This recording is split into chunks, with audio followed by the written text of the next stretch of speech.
ladies and gentlemen, my name is Blakk Rasta. This is the segment known as the Black Pot, aka Kuku. Show them on, and I need us to talk. Now, whilst we were away, some very important things happened, and we want to talk about them. Now, listen, ladies and gentlemen. Number one on top of the list, 2 MPs were caught blatantly and arrogantly breaking traffic rules. Now, MP for Takwa Nswin and MP for Kade, they were caught on 2 different days, ladies and gentlemen, breaking the traffic regulations. One at Legon and the other one, ladies and gentlemen, on the Spintex Road. Now, the first to arrogantly flout, ladies and gentlemen, flout the rules of traffic, ladies and gentlemen, was the MP for Kade. He was driving on top speed, ladies and gentlemen, at Legon, at the bypass there, when other well-meaning Ghanaians were in traffic, patiently waiting for their turn to be controlled by the policemen who were on duty. Now the arrogant, self-important MP for Kade, wearing a heavy suit in his air-conditioned car, not feeling the heat other Ghanaians feel, ladies and gentlemen, when they walk on the streets or they are caught in trotro or taxis, decided to show he was more important than every other Ghanaian, so arrogantly. Now this MP who wants us to call him an honorable, these are the people who sit in parliament and make the laws for us. They are the same people who are breaking these laws in the name of the national duty. Thanks to City TV and thanks to the police, the arrogant, self-important MP, ladies and gentlemen, walked to the cameras of City TV and shouted, "Film me properly. The nation's duties must come first. I have to go to parliament. Check by 8 p.m. if I'm not in parliament." What the nonsense. What the hell of an MP. Ladies and gentlemen, these are the people you vote into power. You give them your power to represent you in parliament, but they use your power that you have given to them to misrepresent you. If you know that you have to be in parliament at 8 o'clock, you don't sleep in your house until 7 o'clock, and you start breaking traffic rules and arrogantly telling people of Ghana that you are an MP, and for that matter, you are bigger than God. My God have mercy. Now, ladies and gentlemen, the arrogant MP was charged and sent to the courts, ladies and gentlemen, where I was told he paid a paltry sum of less than 1,000 Ghana cedis. What did Parliament do to this man? Did Parliament not sit back to say, "Oh, this guy, you have disgraced parliamentarians. These are the people who are not supposed to be parliamentarians. These are the people who look down on you. They do not understand the simple mathematics of you passing over the baton of power to them so that they will represent you. They do not understand what a baton race is. They don't. Ladies and gentlemen, they see themselves as more important than any other person. He was made to pay at the courts less than 1,000 Ghana cedis for endangering the lives of Ghanaians. Maybe his constituency members, ladies and gentlemen, were probably on the road that same day. MP, you have disgraced yourself. You have disgraced your constituency. You have disgraced all parliamentarians in Ghana. You should bow down your ugly face in shame. You should turn back and repent. My God, when he was showing his face to the camera, you should have seen the arrogance of an ugly face. Film me. Film me. Some all-time English that he was speaking, ladies, and these are the people we shouldn't have mercy on. These are the people collapsing the foundations of this country. These are the people who do not respect us, and when we come out to boldly talk against them, they flout more rules, and then they threaten us with the law, the same laws that they are breaking themselves. What has Parliament done? Ladies and gentlemen, I would like to suggest to the parliament, ladies and gentlemen, the honorable speaker, please do something to this arrogant MP. Going to pay less than 1,000 Ghana cedis is not enough. He has insulted the integrity of Ghanaians. He has disgraced this country, Ghana, on the international scene. Ladies and gentlemen, a few days ago, I was in England. And when the prince, or whoever it was, one of the royal family members, ladies and gentlemen, broke some traffic regulations, you know what he did? He decided to hand over his driver's license because he knew that he had broken traffic rules. In England, a mere MP, I say mere because the president is bigger than you. I say mere because the Speaker of Parliament is bigger than you. And for that matter, the people of Ghana are bigger than you because you claim you are a servant of the people, and no servant is ever bigger than the master. You have disgraced yourself. A few days later, ladies and gentlemen, as if this was not enough, another arrogant MP for Takwa and Swim. He was driving on the shoulders of the Spintex Road, ladies and gentlemen. On the shoulders, trying to overtake on the shoulders. 4x4 that our tax money has provided for these people. They use our power that we have loaned to them to represent us, to rather lord it on us. Now this other MP, ladies and gentlemen, was caught on the cameras of City TV. Congratulations to City TV and the police. Ladies and gentlemen, he rather decided to call the police into his car, roll up his tinted whatever, and he spoke to the police. He was also charged, ladies and gentlemen. Probably he also paid another paltry sum of less than 1,000 Ghana cedis. These guys can pay 1,000 Ghana cedis 2 million fold. If it is only by paying 1,000, less than 1,000 every time they break traffic rules, then that is not enough. Mr. Speaker, over to you. Deal with your law-breaking MPs who do not understand their duty as MPs. We are very well-meaning MPs who work very hard, ladies and gentlemen, but these ones are the rotten nuts in the palm nut soup.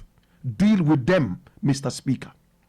Ladies and gentlemen, I have seen that the police have decided to push up their activities on the road, and also the war against indiscipline. Even Asantini has spoken against indiscipline and is asking the police and the well-meaning people of Ghana to stand up and fight, ladies and gentlemen, so that the 2020 elections will not be fraught with violence. Ladies and gentlemen, let me fling this away and deal with the next issue. Now, ladies and gentlemen, Ghana Airways. When was the last time you heard about Ghana Airways? How many of you are so young that you don't know that there was even a kind of flight in Ghana called the Ghana Airways? What happened to the Ghana Airways? Ladies and gentlemen, corruption, mismanagement, and foolishness, ladies and gentlemen, destroyed the Ghana Airways. Until the Ghana Airways was grounded, ladies and gentlemen, in America. It was one of the #1 airlines in the whole world. Why would I say #1? Devoid of any accidents, never had a crash. But Ghana Airways plane scheduled to fly at 7 a.m. in the morning would have passengers sitting in the plane by 6:30, and the plane will finally fly at 2 p.m. Plane scheduled to fly 7 a.m. in the morning will fly at 2 p.m. in the afternoon. See how many man hours have been destroyed by mismanagement, corruption, and foolishness.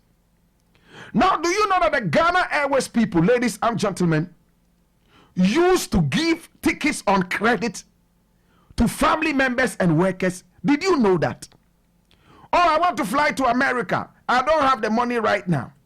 Oh, my uncle works at Ghana Airways. He's one of the supervisors. Oh, we give you a ticket on credit. Go and come. They did this credit business, ladies and gentlemen.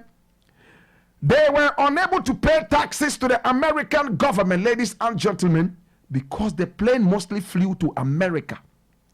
Airport tax and so on and so forth, they could not pay. And the American government decided to ground the Ghana Airways flight. Another reason the Americans gave, apart from the tax, the inability to pay tax, ladies and gentlemen, was for safety reasons. Today, ladies and gentlemen, all the pilots we trained, ladies and gentlemen, are sitting here rotting up. A lot of these pilots, ladies and gentlemen, were top class, world class pilots, Ghana Airways pilots. I remember there was an occasion in the Ivory Coast when a Ghana Airways flight was supposed to land in Abidjan. Unfortunately, the ties refused to come up. Those of you who have flown before, you know what it means. If the ties do not come out, the plane might not be able to land. And my brother, my sister, this is about 20, 30 years ago. Not these days where we have the technology to still make a plane land without the ties coming up. In those days, there was no such technology. And a Ghana Airways flight was supposed to arrive in Abidjan. Upon arrival, or upon trying to land, the ties refused to come out. The Ghana Airways pilot flew the plane into the sea, and he was able to land, ladies and gentlemen, on the beach of the Ivory Coast. I went to the place to see where the pilot landed, in Abidjan, just around Port Boué. It never was in the news. Rawlings was so baffled. Even though he was able to fly a plane around Adomi Bridge, he was cacophonized and totally hypnotized by the prowess and the ability of this Ghana Airways pilot. I was told later they awarded this pilot. He's still alive, I'm told. It never came in the news. He was never celebrated. But an American pilot flies a plane and lands in New York in a river. And it's all over on CNN, all over on BBC, and the whole world is hailing the pilot. Congratulations to the pilot. But we landed the plane on the beach. Everybody came out of the plane. Nobody was scratched, let alone hurt. They came down quietly and beautifully. The pilot waited for everybody to come up. And when he descended the plane, he saluted and sang the Ghanaian national anthem. Hallelujah. All these great pilots, ladies and gentlemen, were rotting up after Ghana Airways was carelessly, foolishly mismanaged with total corruption. Today, countries like Kenya, who learned from Ghana, Rwanda, Liberia, and some other such countries, ladies and gentlemen, can boast of airlines. Countries that have been fraught, ladies and gentlemen, with wars, they have flights. They have airlines. But in our country, our president still flies around the country in a chartered private jet, spending the taxpayers' money on a private, high-priced jetliner. Ladies and gentlemen, it's time to sit back and reflect. It's time, ladies and gentlemen, to look at what we are doing to ourselves. Are we very, very happy with the cup in hand business? Always going down on our knees, cup in hand, and begging, la la su la la, for things that we can do for ourselves. Are we not tired of seeing other nationals come into this country and lord it over us? Are we not tired, ladies and gentlemen, having everything that is happening in this country controlled by foreigners? Yet your president says Ghana beyond aid. Can somebody let our leaders understand that until the people take their own destiny into their own hands, until the people are empowered, there is nothing like Ghana beyond aid. Until the people are empowered, But our country takes precedence.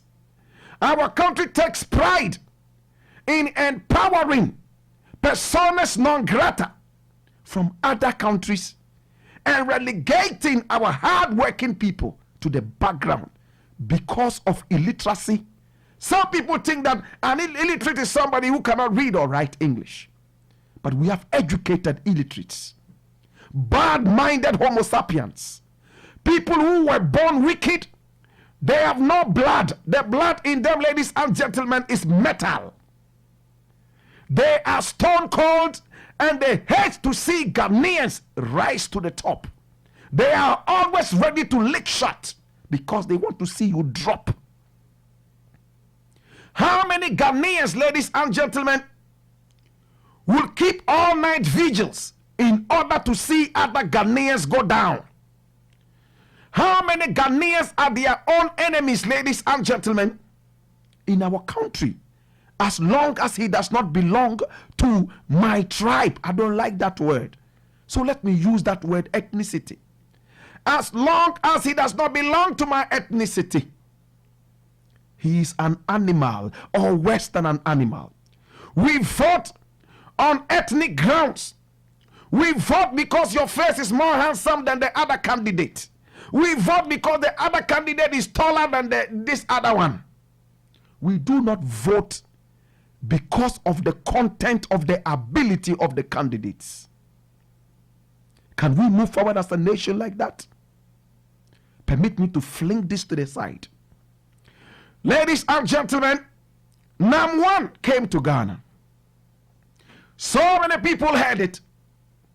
So many people now see that all these things Blakk Rasta said all this while. I did not lie to you, Ghanaians. When I told you right from the start that it was not a Ponzi scheme, many were those who were looking for the next cross to nail me on. When I moved from radio station to radio station and took advantage of every opportunity to talk about Nana Mensah and the innocence of his business, many were those who were looking for the next bullet to bury in my body. Today, ladies and gentlemen, all the noise has come to an end.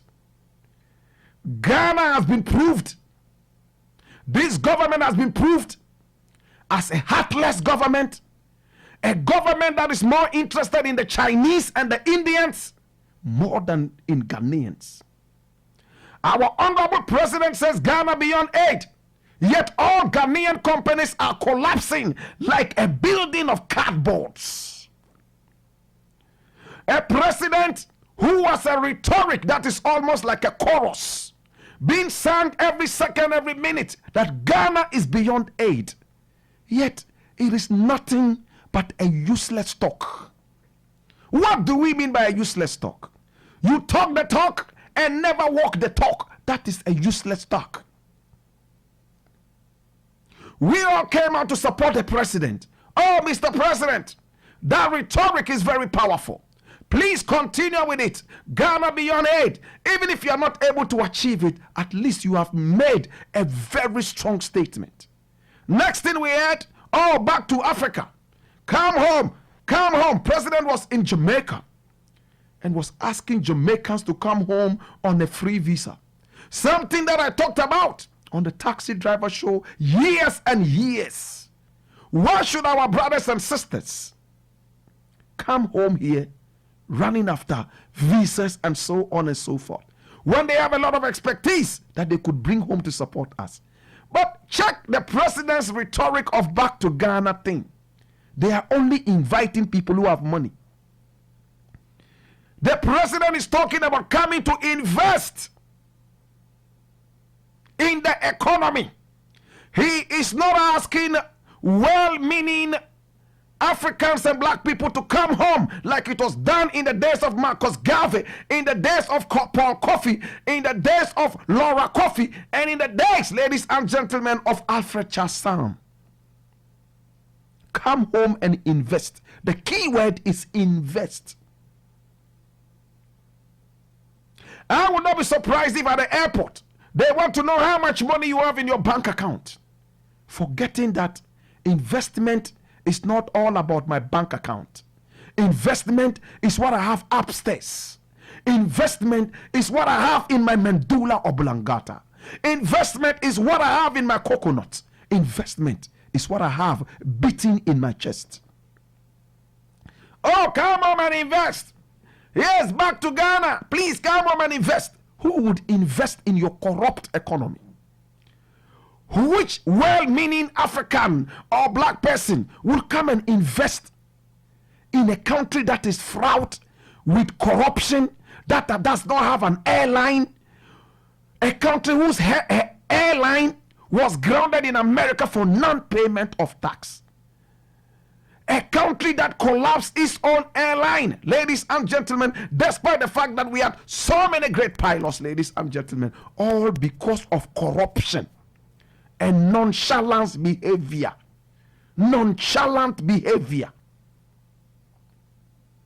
Ladies and gentlemen, in this segment known as the Black Port, I don't like to talk much. NAM1 is in Ghana.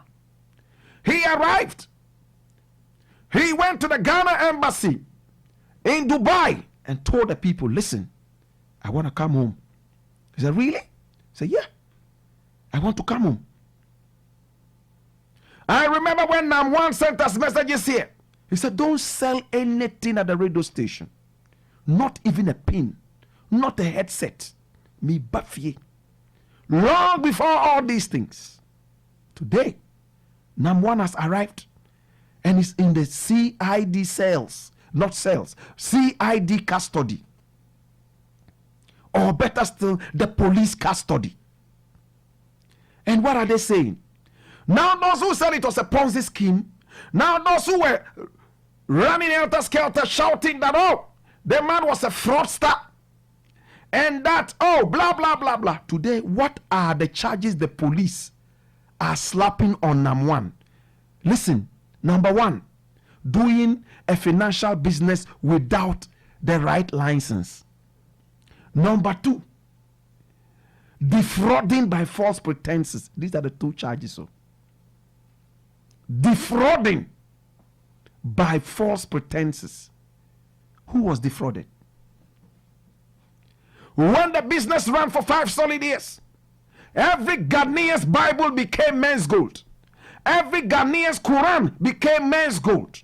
Their livelihood depended on men's gold.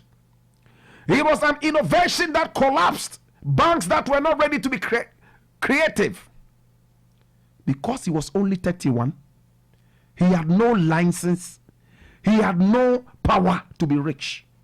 Therefore, the agents of the demon, in the name of a government that is demonized, ladies and gentlemen, came down like hawks on chicks.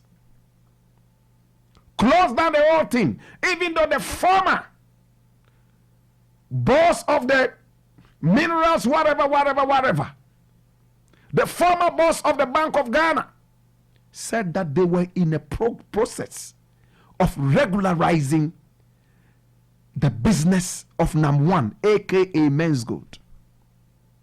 This government came into power and did not see why the business should be regularized. They did not see how they could control this business. They closed it down, and then they changed the face of NAM1 into the face of a demon, trying to get Ghanaians to hate the man. Today, Ghanaians have seen that you have failed. Today, Ghanaians are demonstrating in Kumasi and saying that they know that you try to demonize NAM1, but it didn't happen. Today he's here. Instead of sitting down with the man and saying, okay, you want some cash, right? Can we send some people with you? Go with you, get the money. That is if you have not brought the money home. When we get the money will be with the government. Let's pay every single soul the money that they invested. Right after that, whatever is left, you keep it. Think about Ghanaians first. But no, the police is with the police. So you'll be there for another 2 weeks. So charges. What are the charges? Defrauding by false pretenses. I mean, these charges, do they sound good in your ears? Operating a company without the right license. A company that was advertised for 5 solid years. The boss of a company who met the president of Ghana, shook hands with him, and probably even had dinner with him, and probably, even in one way or the other, benefited some people in power. Today, he operated without alliances, which you didn't know about 5 years ago. Oh, Ghana, please, I beg you, let's think Ghanaian. Let's think African. Let's think like we have hearts in our chest. So many Ghanaians have died because of what you have done.